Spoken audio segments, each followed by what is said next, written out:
문재인 대통령 네 번째 코로나 사과를 했다. 백신 충분히 확보 않고 예약부터 받았다. 앞으로 수급의 일정은 어떻게 되고 이런 절차에 따라서 맞으시면 된다라고 말하는 것이 예의이지 이것을 뭔가 감추는 듯한 인상을 주는 것은 직장 동료 3명이 같이 택시를 타는 것도 사적 모임에 해당하니까 안 된답니다. 버스 타고 지하철 왕창 타고 이건 된다 그래요. 헬스장, 러닝머신 속도, 음악 속도 신종만 가능해요. 여기 참석이. 그런데 콘서트장은 지금 5천 명까지 올 수 있답니다. 실외 골프장에서는 샤워가 또 됩니다. 그건 된다. 여기에 대해서 형평성 지적이 나오니까 미처 그 부분 생각 못했다. 근데 샤워장은 다 실내 아닙니까 원래? 사회자나 주례자는 또 친족이 아니라도 참석은 가능한데 친족이 아니니까 밥은 못 먹는답니다. 이 와중에 7월에 백신 접종률은 뚝 떨어졌어요. 왜냐? 수급된 백신이 없기 때문이죠. 대통령이 모더나 CEO와 화상 통화하면서 자랑했던 2천만 명분 중에 지금 몇 프로나 들어오고 있나요? 해야 할 일을 하지 않고 쓸데없는 이런 디테일한 부분에서의 아주 우스꽝스러운 지침을 내리고 있으니까 한국은 세계 최초로 중국 백신 접종 입국자를 격리 면제한 나라다. 우리는 접종을 하건 말건 가면 중국에 3주 동안 격리됩니다. 자, 백신 상황 그리고 코로나19 상황과 관련된 기사 좀 이어가 보겠습니다. 첫 번째 기사입니다. 문재인 대통령 네 번째 코로나 사과를 했다. 짧고 굵게 끝내겠다. 거듭 강조하면서 송구하다는 얘기를 했습니다. 그러니까 지금의 사회적 거리두기 4단계 많은 분들이 좀 힘들어하잖아요. 이거 짧으면서 굵게 하겠다. 그리고 김호란 방역기획관, 청와대 방역기획관 논란에는 뭐 힘 합칠 때 뭐 청와대에서 뭐 이런 설명이 좀 있었습니다. 어제 상황이고요. 다음 기사 보겠습니다. 어제 백신 상황과 관련돼 있습니다. 백신 충분히 확보 않고 예약부터 받았다. 그럼 어떻게 되는 거예요? 예약자가 많이 몰리면 이게 문제가 생기잖아요. 어제 문제가 생겼어요. 그래서 접수 기간이 일주일인데 첫날 그냥 다 끝났습니다. 마감.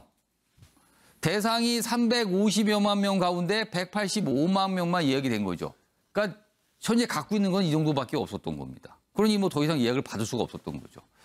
질병청 공급 확정 물량이 소진된 것뿐입니다. 19일 예약 재개합니다. 그때 다시 백신이 또 들어올 예정이고요. 뭐 이런 설명이 있었습니다만 일단 많은 분들이 어제 좀 답답해하고요. 이거 도대체 왜 이럽니까? 막 이런 항의도 하고 그랬습니다. 자, 요 얘기 좀 해보겠습니다. 장우희 변호사. 네.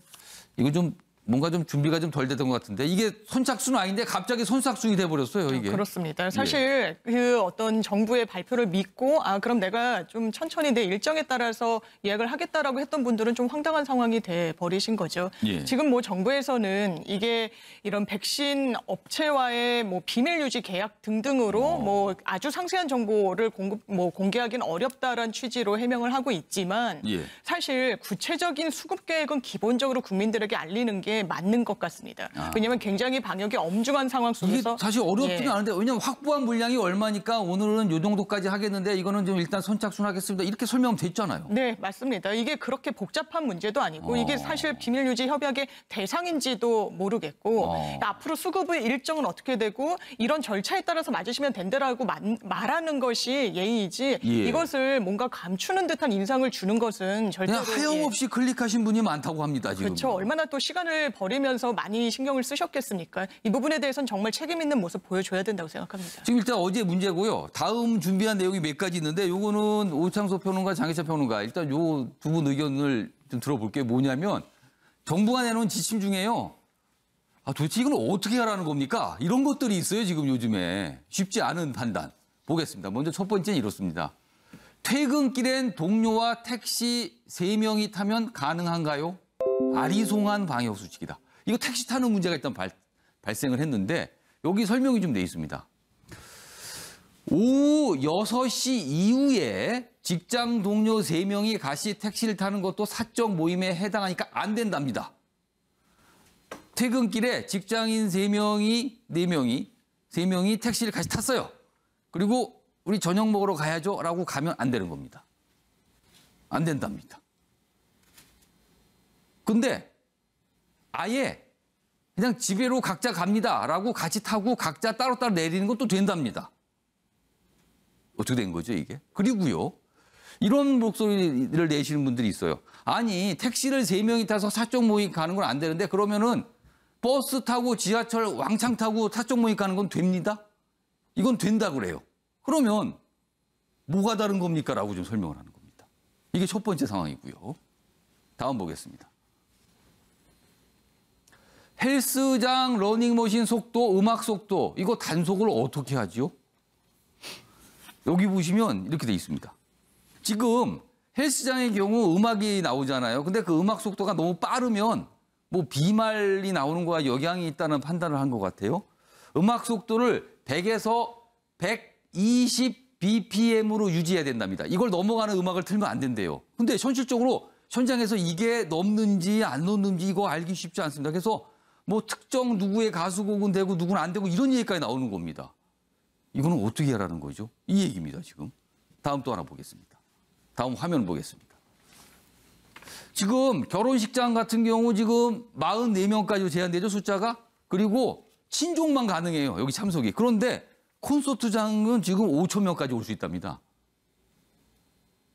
이건 어떻게 되냐는 거죠, 그러면은. 자, 요거 장희찬 평론가, 오세훈 평론가. 어떻게 보셨습니까, 이 상황? 아까 청와대에서 김호란 방역기획관 경질론에 대해 지금 힘을 합쳐야 될 때라고 일축을 했는데 이런 식의 지침을 청와대 방역기획관이 관여해서 내렸을 거 아닙니까? 그러니까 이런 말도 안 되는 지침을 내리는 방역기획관이 있는 한 국민들이 힘을 합칠래야 합칠 수가 없습니다. 지금 인터넷상에 어떤 게시물들이 유행이냐면 헬스장에서 방역지침 안 걸리는 음악 추천곡 리스트가 뜨고 있습니다. 아까 말한 요 음악 속도에 맞춰진 음악들. 네, 그리고 대표적으로 현재 빌보드 1위 하고 있는 방탄소년단의 버터라는 노래는 틀 수 있습니다. 그거 가능합니까? 네, 근데 싸이의 강남 스타일은 못 틉니다. 그게 좀 더 좀 빠르군요. 싸이 노래가. 차별하는 겁니까? 우리가 지금 이런 걸 뉴스로 다루고 이야기를 해야 되나요? 지금 헬스장에 근무하시는 분들은 어떤 노래는 틀어도 되고 어떤 노래는 틀면 안 되는지 새로 공부해야 된다고 합니다. 그걸 지금 찾아보시겠네요. 이게 말이 되는 일인가요? 아까 택시 이야기도 나왔지만 샤워장 같은 경우도 실내 체육시설에서는 전면 금지되어 있습니다. 실내 골프 연습장이나 스크린 골프장에서는 샤워하는 게 안 됩니다. 실외 골프장에서는 샤워가 또 됩니다. 그건 된다. 여기에 대해서 형평성 지적이 나오니까 미처 그 부분 생각 못했다. 근데 샤워장은 다 실내 아닙니까 원래? 그런데 이렇게 차별성을 두고 있다는 거죠. 그리고 지금 이야기 나온 결혼식장. 갑자기 친족 외에 49명 그리고 일가 친척 아니면 이제 참석이 지금 어려워지면서 이 2주 사이에 결혼식 잡아놨던 예비신랑 예비신부들 날벼락을 맞은 셈이 됐죠. 그러네요. 그런데 8촌 이내면 아주 가까운 직계 친족인데 사회랑 주례는 어떡하냐라고 또 질문이 나올 수 있잖아요. 그리고 통상 친구들이 오잖아요. 네. 여기에 대해서 사회자나 주례자는 또 친족이 아니라도 참석은 가능한데 친족이 아니니까 밥은 못 먹는답니다. 제가 이제 평소에 이 결혼식 사회 부탁을 참 많이 받게 되는데 제가 친족 아니라도 사회는 보러 갈 수 있습니다. 밥은 못 드시네. 밥은 못 먹어요. 이렇게 고맙게 주례해 주시고 사회해 주신 분들. 그러니까 그 밥 먹고 안 먹고가 중요한 게 아니라 주먹구구식 지침이라는 거죠. 헬스장 음악 속도나 이 사회자 주례자 밥 못 먹게 하는 게 무슨 중차대한 일입니까? 이 와중에 뭐가 지침들이 이제 복잡해졌어요. 그래서. 이 와중에 7월에 백신 접종률은 뚝 떨어졌어요. 왜냐? 수급된 백신이 없기 때문이죠. 대통령이 모더나 CEO와 화상 통화하면서 자랑했던 2천만 명분 중에 지금 몇 프로나 들어오고 있나요? 해야 할 일을 하지 않고 쓸데없는 이런 디테일한 부분에서의 아주 우스꽝스러운 지침을 내리고 있으니까 누군가는 책임을 져야 되는데 그 책임의 당사자가 김어준 씨 방송에서 백신 중요한 거 아니라고 말했던 김호란 방역기획관이 될 수밖에 없는 것이고 그분 경질하지 않으면 국민들 더 이상 정부 지침에 일방적으로 따르면서 희생하지 않을 것 같습니다. 그래서 국민들의 헌신을 위해서라도 책임질 사람 나와서 책임지라는 요구를 할 수밖에 없습니다. 오창석 평론가. 그러니까 정부도 고민이 많아. 이걸 일일이 다 따져보고 이제 이의가 들어오면 생각해봐서 교정하고 좀 이런 과정인 것 같아요. 그런데 조금 아리송하기도 하고요. 이건 뭡니까? 이런 생각이 드는 지점들도 좀 있습니다, 지금. 사실 이 부분에 대해서 이제 백신 수급 같은 부분은 전 세계적으로 백신 수급에 차질이 빚고 있습니다. 우리나라만 유독 전 세계 200여 국 중에 우리나라만 유독 못 받고 있으면 그게 참 문제겠지만 지금 전 세계적으로 다 함께 그렇기 때문에 참 우리나라만 잘못했다 보긴 좀 어렵지만 다만 이 같은 지침은 사실은 비판을 먹기는 어렵습니다. 왜냐하면 1단계, 2단계, 3단계라는 단계 지침 자체를 처음부터 세팅한 상황이 아니거든요. 그러니까 이게 4단계부터 4단계까지 올라갈 수 있다는 것을 충분히 예상을 했었던 것이고 그리고 이 1000명이 등장했을 때도 700명 후에 바로 1200명으로 올라갔지만 그 이전부터 1, 2주 전부터 전조가 보였고 전문가들은 경고가 있었어요, 계속. 곧 나올 수 있다라고 얘기를 했단 말이죠. 그러면 그때부터 충분히 적어도 한 1주 정도 그러면 길게는 한 2주 정도는 시그널이 있었고 여기에서 준비할 시간이 있었습니다. 그럼에도 불구하고 여기에 대해서 특히나 택시 같은 것들 3인 이상 못 탄다. 퇴근할 때는 왜 타냐. 그러면 택시를 왜 3명이서 타느냐. 대중교통이나 지하철이나 버스는 인원이 더 많이 밀집될 가능성이 높으니까 더 적은 수로 이동하자라고 해서 사실은 방향이 같은 직장인들을 합성하는 경우가 많아졌어요. 실제로. 그렇기 때문에 사실은 10시 전후, 지금 이제 6시죠? 6시 전후에 택시 콜이 굉장히 많아졌습니다. 실제로. 나가보면 국민들이 바로바로 느낄 수가 있거든요. 근데 이 간단한 문제도 생각하지 못했다는 부분은 분명히 비판을 받아야 됩니다. 왜냐하면 이런 혼란스러운 상황에서 정부가 조금 견뎌달라고 부탁을 할 때는 명확한 가이드라인이 있어서 혼선은 빚지 않도록 만들어야 되거든요. 사실 이렇기 때문에 이 부분에 대해서는 정부가 아무리 노력을 하고 있음에도 불구하고 잘하고 있다. 이 부분은 좀 거쳐갈 수 있다라고 얘기하기엔 좀 너무나도 잘못된 부분이 나오고 있기 때문에 지금이라도 이런 부분이 있으면 빠르게 받아들여서 혼선을 좀 없애줘야 된다. 특히나 콘서트 문제 같은 경우는 결혼식 하는 사람들 얼마나 화나겠습니까? 그걸 쳐다보고 있다면 아니 우리는 뭐지요라는 생각을 하게 될 것 같아요. 네, 그리고 콘서트 같은 경우는 정말 유흥이거든요. 놀러 가는 거잖아요. 놀러 가는 거고 결혼식 같은 경우 인생에 딱 한 번밖에 없는 경사입니다. 그러니까 이 부분에 있어서 사실은 그냥 축하를 받는 것도 있지만 우리 그런 얘기 더 많이 하잖아요. 부모님 정년퇴직 전에 해야 된다. 그러니까 이게 사실은 여러 가지 것들이 그렇죠. 결부되어 있는 문제예요. 작용하는 변수들이 많아요. 결혼은 이제 두 사람이 사랑해서 하는 거지만 가족 간의 결합이고 가족 간의 이익이라든지 가족 간의 생각이 여러 가지가 개입되는 겁니다. 그런데 이렇게 유흥은 다 풀어주고 흔히 말하는 콘서트는 유흥은 풀어주고 결혼식은 옥죄는데 옥죄는 부분이 좀 납득지 못한다. 이런 것들 자체가 사실은 저는 이해할 수가 없다. 그래서 이 부분에 대해서는 분명히 제 김호란 방역기획관을 포함해서 이 방역 지침을 내렸던 사람들이 다시 한 번 더 반성을 하고 다시 잡아야 되고 다만 전쟁 중에 장소를 다시 바꿔서는 안 된다. 왜냐하면 기획관 뽑으려면 또 어떤 사람을 현장 일선에서 뽑아야 됩니다. 그렇겠죠. 현장 일선에 한 사람 또 차출하는 거거든요. 그렇기 때문에 이런 부분에 좀 경계해야 되기 때문에 비판을 맞고 지금은 이제 가는 것이 맞다고 저는 생각합니다. 두 장혜찬 평론가, 오창석 평론가 두 분 지적을 해주셨는데 저 결론 부분에서 이제 청와대 방역기획관의 거치 문제에 대해서는 약간 의견을 달리하셨어요. 손아람 변호사는 다음 내용을 좀 보고 제가 질문 드릴게요. 다음 보겠습니다. 이 문제 제기도 그동안 좀 있었어요. 중국과 관련된 건데요. 자, 사실은 뭐 원희룡 제2주사가 어제 이런 주장을 하셨는데 그전에도 조금씩 나왔어요. 지금 우리나라에서 중국을 들어갈 때, 중국에서 우리나라 들어올 때 다르다는 거죠. 방역과 관련해서.